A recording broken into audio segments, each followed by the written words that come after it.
Bismillahirrahmanirrahim. Assalamualaikum warahmatullahi wabarakatuh. Halo anak-anakku semuanya, anak-anakku kelas 4A dan kelas 4B, dan tak lupa juga anak-anakku semuanya SDIT Cendekia. Pada kesempatan kali ini pembelajaran tematik bersama Pak Ihsan, kita akan mempelajari tentang indahnya keberagaman budaya negeriku, tema 7 subtema 2 di kelas 4 ini. Sebelum kita mempelajari tentang tema 7 bagian yang pertama ini, marilah anak-anakku semuanya kita membaca basmalah secara bersama-sama. Bismillahirrahmanirrahim. Nah, setelah kita membaca basmalah secara bersama-sama, mari kita lanjut ke pembelajaran hari ini. Pembelajaran hari ini yang pertama yaitu kita akan mempelajari tentang muatan bahasa Indonesia di subtema yang kedua. Menjelaskan arti kata sulit dan teks sulit. Membaca merupakan suatu proses yang dilakukan untuk memperoleh inti dari suatu teks. Saat membaca, tentu anak-anakku semuanya pernah menemukan kata-kata yang belum pernah anak-anakku ketahui sebelumnya. Memahami arti kata-kata sulit dapat anak-anakku latih dengan terus membaca dan mencatat pada selembar kertas arti kata sulit tersebut. Anak-anakku semuanya dapat mencari kata-kata sulit pada Kamus Besar Bahasa Indonesia atau KBBI.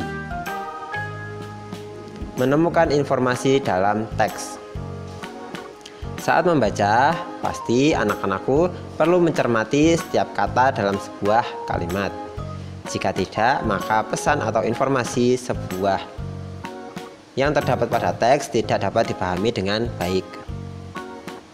Berikut ini adalah hal-hal yang dapat kita lakukan untuk menemukan informasi dalam suatu teks. Yang pertama, bacalah teks dengan seksama. Yang kedua, rumuskan pertanyaan dengan konsep adiksimba. Adiksimba ini apa? Yaitu singkatan dari apa, di mana, kapan, siapa, mengapa, dan bagaimana. Cara menghafalnya mudah, yaitu adiksimba. Jangan lupa anak-anakku. Kemudian yang ketiga yaitu temukan dari jawaban dari pertanyaan yang telah dirumuskan. Kemudian yang terakhir, lakukan diskusi dengan temanmu terkait teks yang telah dibaca. Setiap teks mengandung informasi penting yang dapat menambah wawasanmu. Informasi penting dalam teks tentu sangat beragam. Kamu dapat menghimpun informasi penting dalam teks non-fiksi. Nah, menghimpun itu apa? Menghimpun berarti mengidentifikasi dan mengumpulkan informasi berdasarkan teks.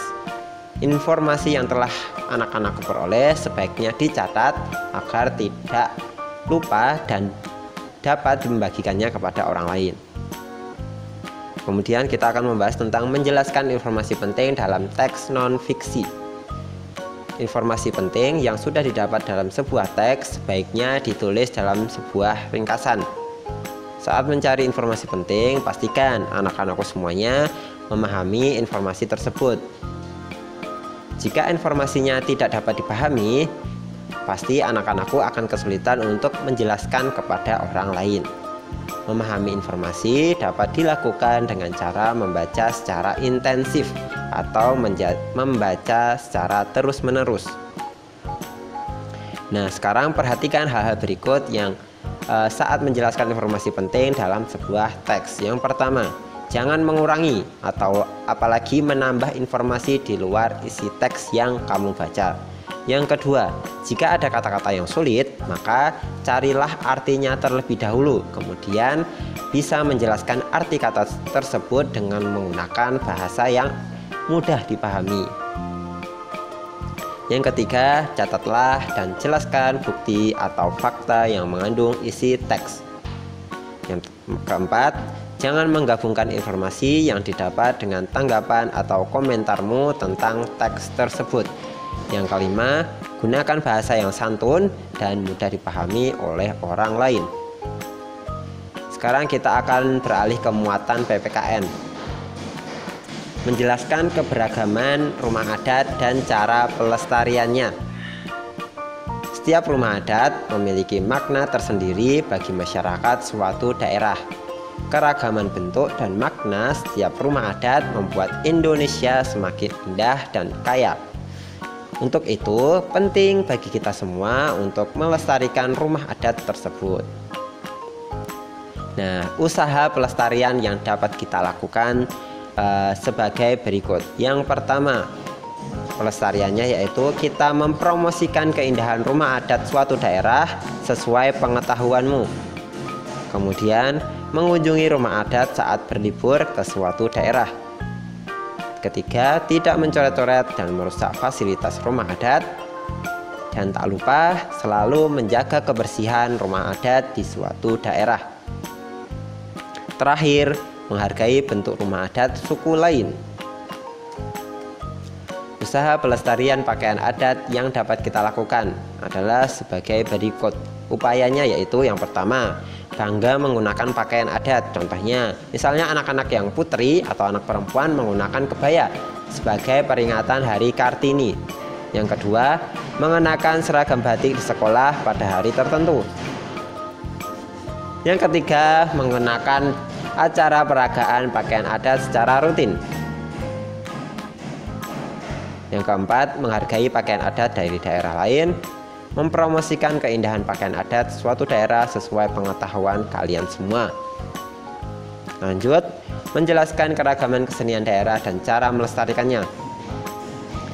Selain rumah adat dan pakaian adat, Indonesia juga akan kaya kesenian daerah. Salah satunya yaitu adalah seni tari. Seni tari merupakan tradisi yang biasa ditampilkan saat upacara adat tertentu.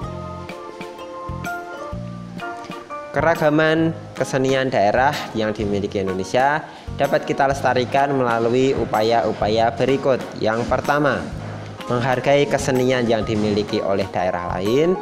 Yang kedua, mempelajari seni tari dan alat musik daerah lain dengan semangat. Yang ketiga, mengenal seni pertunjukan daerah kepada orang lain. Yang keempat, menghafalkan dan menyanyikan lagu daerah dengan bersemangat. Yang kelima, mempromosikan kesenian suatu daerah sesuai pengetahuan anak-anakku semuanya. Lanjut ke muatan IPA, yaitu kita akan mengenal gaya listrik dan kegunaannya dalam kehidupan sehari-hari. Gaya listrik adalah gaya yang ditimbulkan oleh benda bermuatan listrik. Listrik memiliki dua jenis muatan, yaitu muatan positif dan muatan negatif. Dua benda yang bermuatan listrik sejenis atau sama jika didekatkan akan tolak-menolak. Dan jika dua benda yang bermuatan listrik tidak sejenis atau berbeda, yang jika didekatkan akan tarik-menarik. Kita bahas satu persatu, yaitu tentang listrik statis. Listrik statis itu apa? Listrik statis adalah muatan listrik pada suatu benda yang tidak mengalir. Lah, kenapa kok tidak mengalir? Hal ini dikarenakan karena muatan negatif tidak bergerak dalam benda tersebut. Listrik statis akan hilang ketika kedua benda tersebut sudah memiliki muatan yang sama. Oleh karena itu, kemunculan listrik hanya bersifat sementara.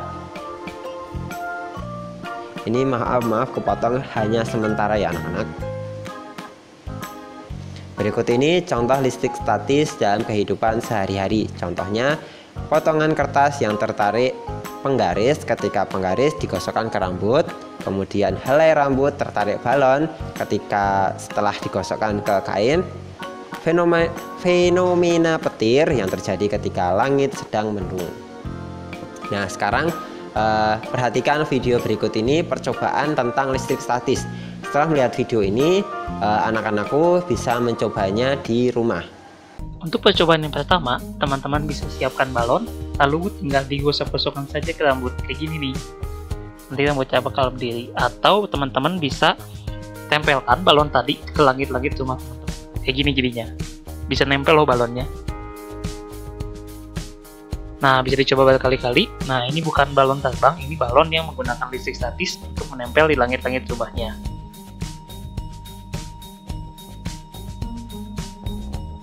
Nah, teman-teman kalau nggak percaya bisa coba juga cek ke tangan kayak gini nih. Nah, bisa nempel ke tangan kayak gini. Asik banget kan buat coba di rumah. Karena adanya listrik statis tadi, balon ini bisa nempel di tangan kayak gini dan gak akan jatuh walaupun digoyang-goyang sedikit kayak gini. Oke, next. Untuk percobaan berikutnya, ini gampang banget, tinggal disiapkan botol dan 2 buah sedotan kayak gini. Dan usahakan sedotannya itu sedotan yang bengkok ya, biar setahu saya sih ini paling gampang untuk menghasilkan listrik statis. Jadi teman-teman bisa gosok-gosokkan sedotannya kayak gini, bisa pakai tangan ataupun pakai tisu sampai terasa agak panas sedotannya. Dan selanjutnya 1 buah sedotan diletakkan di atas tutup botolnya kayak gini. Dan sedotan yang lainnya tinggal diarahkan ke sedotan yang digosok tadi.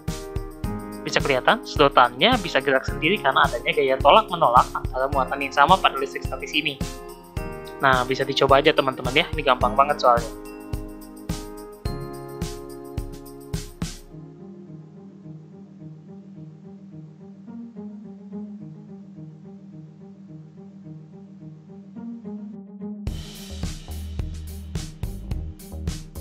Oke, next.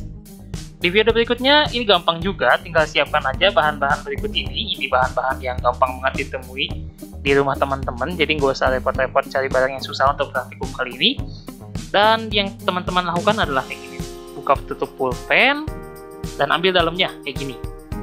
Selanjutnya, ada penghapus ataupun sesuatu yang bisa digunakan untuk menancapkan pulpennya. Tinggal pulpennya itu ditancapkan aja tuh, dilubangin penghapusnya, lalu ditancapkan dan usahakan ujung yang tajamnya menghadap ke atas. Bisa pakai pulpen atau pakai pensil. Lebih enak sih kayak gini, pakai ujung pulpen karena lebih tajam. Selanjutnya siapkan kertas kayak gini, lalu dilipat sesuai dengan petunjuknya. Nah, dilipat 2, diagonal dan horizontal kayak gini dan membentuk sebuah bentuk kayak gini. Di ujungnya agak ditajemin kayak gini. Nah, dan selanjutnya ujung yang tajam itu tinggal diletakkan di atas isi pulpen tadi. Ini kayak gini. Dan selanjutnya teman-teman tinggal siapkan listrik statisnya. Di sini kita bisa menggunakan pulpen atau kain wol atau tisu untuk menghasilkan muatan listriknya. Tinggal didekatkan pada kertasnya dan kertasnya akan bergerak sendiri seperti magic. Kayak gitu. Teman-teman juga bisa coba gunakan hal yang lain kayak ini, penggaris mungkin, ataupun juga menggunakan PVC atau pipa paralon. Nah, kayak gini PVC juga bisa. Jadi kalau teman-teman alatnya nggak ada alasan nih nggak mencoba karena nggak ada alatnya. Oke, selanjutnya next, di sini kita punya tusuk gigi. Nah, tusuk giginya tinggal kita tandai di tengah, pas di tengah ini. Ini agak sulit sih buat dilakukan, tapi coba aja. Tinggal tusuk giginya ini diletakkan di atas koin. Nah, selanjutnya teman-teman kalau punya toples plastik tinggal ditutup menggunakan toples plastik kayak gini dan tinggal didekatkan muatan listriknya ke toples tersebut. Nih, lihat di tusuk giginya itu bisa gerak sendiri karena adanya muatan listrik dari yang teman-teman dekatkan.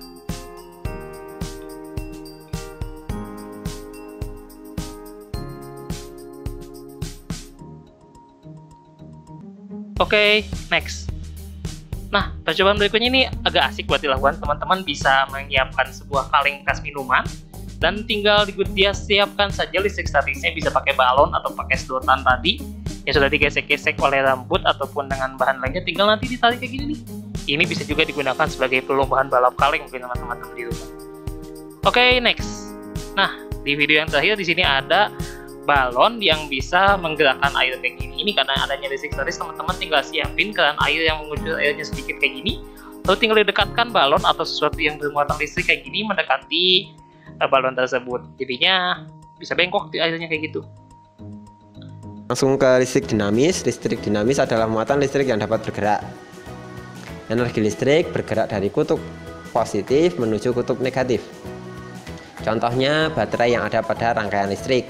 Baterai itu memiliki 2 kutub, yaitu kutub positif dan kutub negatif. Jika kutub positif dan kutub negatif dihubungkan dengan kabel, maka akan terjadi aliran listrik dinamis. Aliran listrik dinamis juga ada pada rangkaian listrik di rumah. Aliran listrik dapat dihentikan jika penghubung antar kutub diputus menggunakan saklar. Arus listrik mengalir dari kutub positif ke kutub negatif. Nah, ini perubahan bentuk energi ya. Perubahan bentuk energi. Nah, arus listrik mengalir dari kutub positif ke kutub negatif. Kemudian Jika arus listrik bergerak melalui peralatan listrik, peralatan tersebut akan menjadi berguna atau berfungsi. Energi listrik akan diubah menjadi energi lain sesuai dengan kegunaan peralatan lain. Nah, ini anak-anakku semuanya sudah anak-anakku pelajari di kelas 2 kemarin bersama Pak Ihsan tentang perubahan bentuk energi. Contohnya apa? Contohnya energi listrik menjadi energi gerak, yaitu contohnya blender. Kemarin anak-anakku juga sudah mempelajari contoh yang lain, misalnya energi listrik menjadi energi panas. Contohnya apa kemarin? Setrika dan lain-lain sebagainya. Nah, itu dia anak-anakku semuanya pembelajaran kita hari ini. Semoga pembelajaran hari ini bermanfaat untuk anak-anakku semuanya. Marilah kita tutup pembelajaran hari ini dengan membaca hamdalah bersama-sama. Alhamdulillahirabbil alamin. Cukup sekian dari Pak Ihsan. Kita bertemu lagi di video yang lain. Sampai bertemu. Wassalamualaikum warahmatullahi wabarakatuh.